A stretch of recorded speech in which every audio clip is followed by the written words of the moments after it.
नमस्कार, मैं हूं आपके साथ खुशबू सिंह। स्वागत है आपका युग चरण में। चलिए शुरुआत करते हैं बुलेटिन की। पीएम नरेंद्र मोदी ने आज नई दिल्ली में विज्ञान भवन में इंटरनेशनल लॉयर्स कॉन्फ्रेंस का उद्घाटन किया। इस मौके पर सीजीआई डीवाईडी चंद्रचूड़ भी मौजूद रहे। कार्यक्रम में पीएम मोदी ने देश की लीगल फ्रेटर्निटी की तारीफ की। इस मौके पर पीएम ने कानूनी कार्यवाही को लोगों के लिए आसान बनाने के बारे में भी बात की। उन्होंने कहा कि आम लोगों को भी कानून अपना लगना चाहिए। देश की पंचायतों में इसका उदाहरण मिलता है। उन्होंने कहा कि सरकार भारत में नए कानून बहुत ज़्यादा सरल बनाने की दिशा में काम कर रही है। बार काउंसिल ऑफ इंडिया की तरफ से आयोजित इस सम्मेलन का विषय न्याय वितरण प्रणाली से उभरती चुनौतियां हैं। ये सम्मेलन 23 और 24 सितंबर को आयोजित किया जा रहा है। इस कॉन्फ्रेंस में लॉर्ड चांसलर ऑफ इंग्लैंड और बार एसोसिएशन ऑफ इंग्लैंड के डेलीगेट्स भी शामिल हुए। पीएम ने कहा कि दुनिया भर की लीगल फ्रेटर्निटी के दिग्गज लोगों से मिलना मेरे लिए सुखद अनुभव है। इस कॉन्फ्रेंस के लिए यूके, कॉमनवेल्थ और अफ्रीकी देशों के डेलीगेट्स भी हिस्सा ले रहे हैं। एक तरह से इंटरनेशनल लॉयर कॉन्फ्रेंस वसुधैव कुटुंबकम की भारत की भावना का प्रतिबिंब बन गई है। अमेरिका में राष्ट्रपति के पद के लिए रिपब्लिकन पार्टी की उम्मीदवार बनने के रेस में शामिल निक्की हेली ने चीन को अमेरिका और पूरी दुनिया के अस्तित्व के लिए खतरा बताया।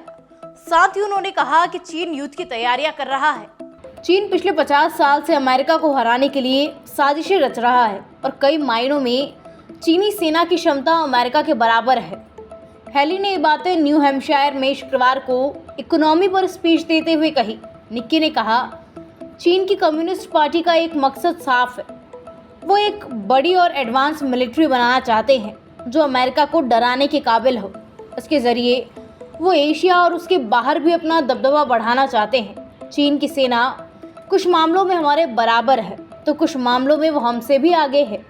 चीन के नेता इतने कॉन्फिडेंट हैं कि वो हमारे एयर स्पेस में अपना स्पाई बलून भेज रहे हैं। साथ ही वो क्यूबा के पास जासूसी के लिए बेस भी बना रहे हैं। कम्युनिस्ट पार्टी युद्ध की तैयारी कर रही है और चीन के नेता जीतने का इरादा रखते हैं। उन्होंने आरोप लगाया कि मैन्युफैक्चरिंग के क्षेत्र में चीन ने अमेरिका से नौकरियां छीन ली है। जयपुर में कांग्रेस का नया मुख्यालय बनने जा रहा है। मानसरोवर में द्रव्यवती रिवर फ्रंट के पास नया मुख्यालय भवन बनेगा। कांग्रेस मुख्यालय बनाने के लिए 6000 वर्ग गज जमीन अलॉट की गई है। मुख्यालय की नींव शनिवार को राहुल गांधी और कांग्रेस अध्यक्ष मल्लिकार्जुन खड़गे ने रखी। इसके साथ ही इसके कंस्ट्रक्शन का काम शुरू हो गया है। इसमें कुल 80 करोड़ रुपए की लागत आएगी। इसके लिए नेताओं और कार्यकर्ताओं से चंदे के रूप में आर्थिक सहयोग लिया जाएगा। कांग्रेस के प्रदेश संगठन महासचिव ललित तूनवाल और व्यापारी कल्याण बोर्ड के उपाध्यक्ष गिरिराज गर्ग ने बताया, मुख्यालय भवन के लिए किसी उद्योगपति से पैसा नहीं लिया जाएगा। हमारे नेता और कार्यकर्ता ही इसमें अपनी अपनी क्षमता के हिसाब से सहयोग देंगे। कांग्रेस का नया मुख्यालय भवन सभी सुविधाओं से लैस होगा। करीब 80 करोड़ की लागत से ये मल्टी स्टोरी बिल्डिंग बनेगी। मुख्यालय में अलग से पार्किंग होगी, cafeteria, library, meeting room, conference hall, media room जैसी सुविधाएं होंगी। सीएम अशोक गहलोत, प्रदेशाध्यक्ष गोविंद सिंह डोटासरा, यूडीएच मंत्री शांति धारीवाल कांग्रेस के नए मुख्यालय भवन के प्रोजेक्ट को मॉनिटर कर रहे हैं। इसके लिए नेताओं की अलग से कमेटी भी बनाई गई है। राष्ट्रीय जांच एजेंसी यानी एनआईए ने खालिस्तानी आतंकी गुरपतवंत सिंह पन्नू की पंजाब और चंडीगढ़ की प्रॉपर्टी को जब्त कर लिया। पन्नू प्रतिबंधित संगठन सिख फॉर जस्टिस का मुखिया है। वो कनाडा और दूसरे देशों से लगातार भारत विरोधी बातें करता रहता है। हाल ही में कनाडा भारत विवाद में उसने कनाडा में रहने वाले हिंदुओं को भी धमकी दी थी। एनआईए की तरफ से अमृतसर के गांव खानकोट में पन्नू की 46 कनाल की प्रॉपर्टी जब्त की गई है। खानकोट पन्नू का पैतृक गांव है। ये एग्रीकल्चर लैंड है।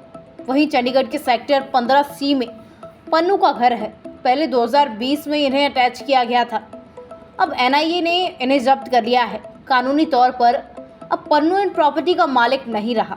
ये प्रॉपर्टी अब सरकार की हो गई है। भारत सरकार ने 2019 में आतंकी गतिविधियों चलाने के आरोप में गैर कानूनी गतिविधि रोकथाम अधिनियम यानी यूएपीए के तहत पन्नू के संगठन एसएफजेड पर बैन लगाया।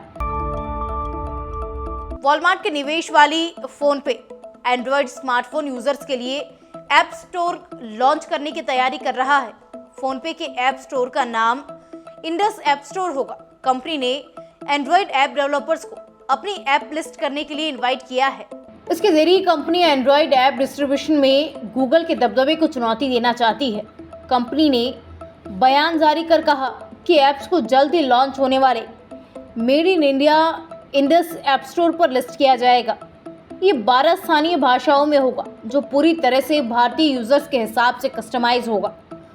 ऐप डेवलपर्स को लुभाने के लिए फोनपे ने कहा कि इंडस डेवलपर प्लेटफॉर्म पर ऐप लिस्टिंग पहले साल के लिए फ्री में की जाएगी। इसके बाद हर साल मामूली सी फीस ली जाएगी। कंपनी ने अभी ये जानकारी नहीं दी कि 1 साल बाद डेवलपर से सालाना कितनी फीस लेगी। कंपनी ने कहा कि ऐप डेवलपर से इन पेमेंट के लिए कोई भी प्लेटफॉर्म फीस या कमीशन नहीं लिया जाएगा। डेवलपर्स अपनी पसंद के किसी भी पेमेंट गेटवे को अपनी ऐप्स में देने के लिए स्वतंत्र रहेंगे। ऐसी तमाम खबरें देखने के लिए सब्सक्राइब कीजिए हमारे चैनल को और यूं ही बने रहिए युग चरण पर।